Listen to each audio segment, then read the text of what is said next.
As we have seen with the case of internet penetration and 5G adoption, India yet again seems to find itself in same boat of late adopters for the electric vehicles adoption and sales as well. If we look at this graph, India sits at not even 1% of new passenger vehicle sales as compared to other countries like China, US, South Korea and Japan, which clearly tells us that there is an urgent and dire need for the electric vehicles industry to not only be initiating the movement in larger numbers but rather be scaling as well. And this is where the mega deal of 25,000 EVs between Tata Motors and Uber comes in. Many of us might have heard of this news and scoffed at it as just another deal between two big companies. But if we look closely, this deal has far more relevance than meets the eye, and not just for Tata or Uber, but rather for the electric vehicles industry in India as a whole. So let's deep dive, analyze and look closely as to why this deal can change the face of electric vehicles in India, why it's the need of the hour, while uncovering the dark truth for our lack of awareness towards this revolutionary technology, and why we need to educate ourselves more towards its advantages. Chapter 1: The Adoption Syndrome. With any technology or product, there is always an issue of adoption by the masses. This can be very well portrayed by the smartphone revolution, which at the time of entering India way back in 2010 suffered with a sluggish pace which took 7 years for the penetration to reach 300 million smartphone users. The sluggish pace or low penetration, in other words, is also known as the early adoption syndrome, which in almost all the cases is experienced and faced by every company trying to introduce a new product or technology to be adopted by its target market or consumers. But why does this happen?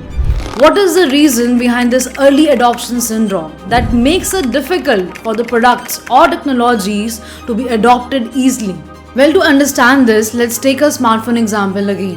When a company, let's say BlueBerry, introduces a smartphone in the market, there exists a status quo bias amongst the people, which makes the people prefer their current dumb phone even though the change is totally going to revolutionize their lives. The status quo bias arises as a result of a behavioral science principle known as loss aversion theory, which makes the people more averse to losses than the gains because they need a compelling reason to shift to the BlueBerry, such as a straightforward benefit and cost savings. And this is exactly when in 2016 Reliance Jio made its entry into the market, giving out free SIM cards and free data to the consumers, thereby presenting a clear-cut benefit and cost savings, and as a result further accelerating the smartphone adoption in India. This can be clearly depicted in this graph as well, where from 2016 to 2023, India has witnessed 3 times the growth in smartphone adoption, and in the process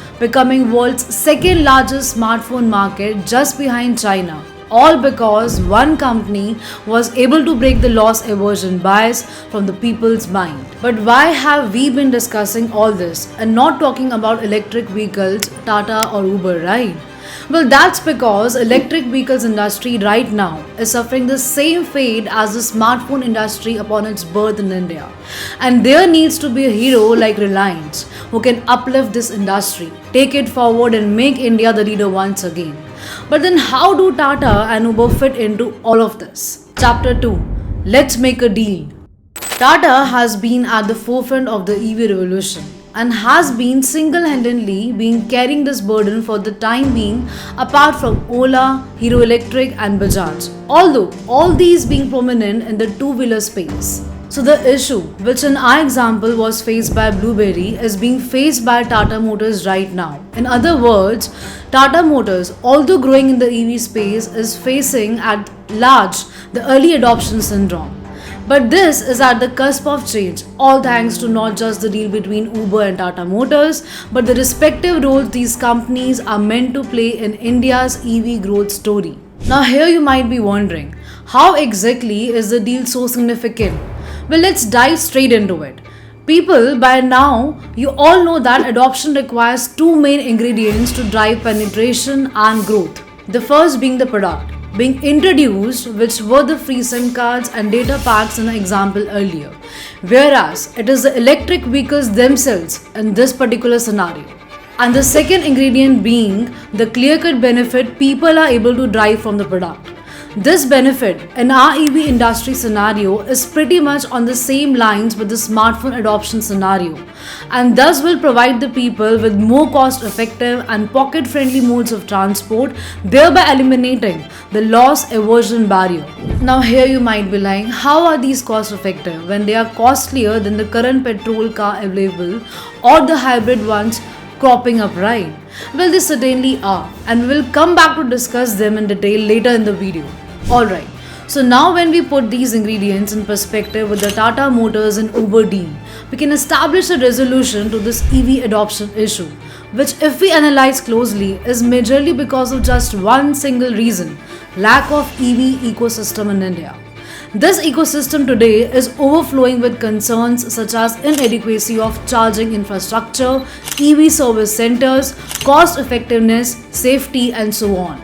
But with this deal, as Tata will supply more and more vehicles, the EV production will scale up, which will lead to more EVs to be penetrating the market, which will in turn lead the EV manufacturers to develop ecosystem of more charging stations, more service stations, more upskilling of mechanics to handle these service tasks, help the motor insurance companies to design motor insurance policies for EV, and most importantly, large fleets of EV taxis will help compare the cost effectiveness of petrol, diesel, and EVs. Once this all starts taking presence to everyday eyes, average citizens like you and me will automatically start believing in the benefits associated with the EVs along with the deprecation of ecosystem related apprehensions.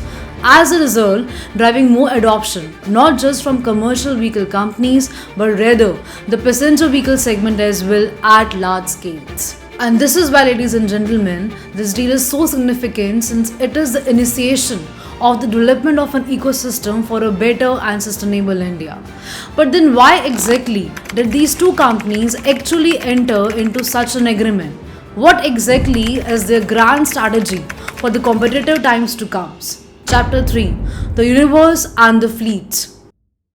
In order to accelerate the adoption of EVs in India, as part of its bigger strategy, Tata Motors started to collaborate and work with other Tata Group companies to develop the e-mobility ecosystem. The company from the get-go has been clear about its vision of going in all-electric rather than taking a hybrid mobility approach, unlike its competitors like Honda, Toyota, etc. Under the strategy known as the Tata Universe, Tata Power provides home charging installation support for customers.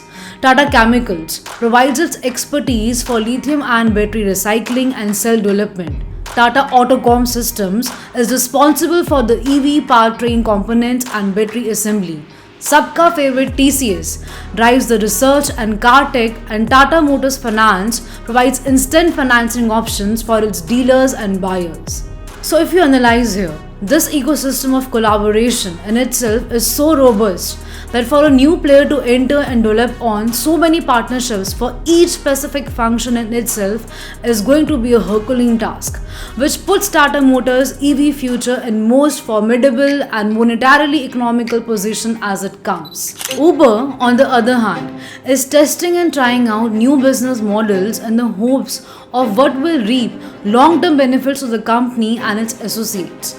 The company has adopted the fleet operator collaboration model, wherein Uber will collaborate with the person who owns his own fleet of electric vehicles, which Uber will help them finance via Tata's very own Tata Motors Finance. The fleet operator, in turn, being the owner, will manage his own fleet for Uber, meet Uber's safety and quality standards, and provide trained and licensed drivers for the vehicles. In turn, Uber pays the fleet owner a commission on every ride that the vehicle complete on the Uber platform. Apart from the obvious two advantages of scalability of the fleet and more stable and long-term driver collaborations without undercutting Uber, the main objective for Uber is to again contribute to the development of the EV ecosystem, since it will help the company achieve the target of 100% sustainability goal by 2030, as well as more cost savings with EV usage.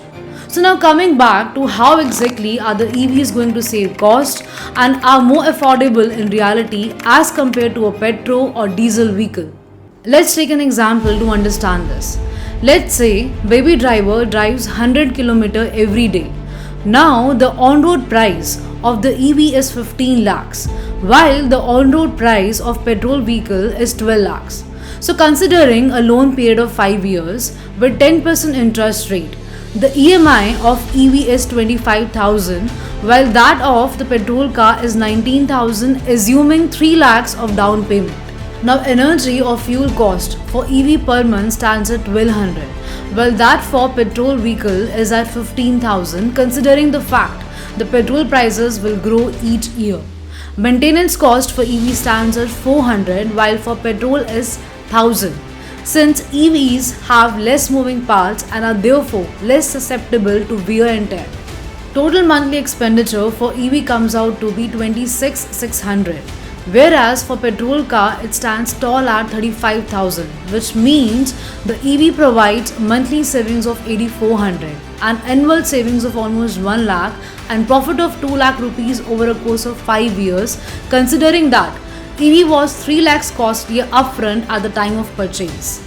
So if you see, that's the financial savings Uber is after for the fleet of thousands of vehicles, which will ultimately drive the ecosystem as well as present this financial picture out of the masses in order to shun out the loss aversion, and as a result claim the top shot for India as one of the biggest electric markets in the world.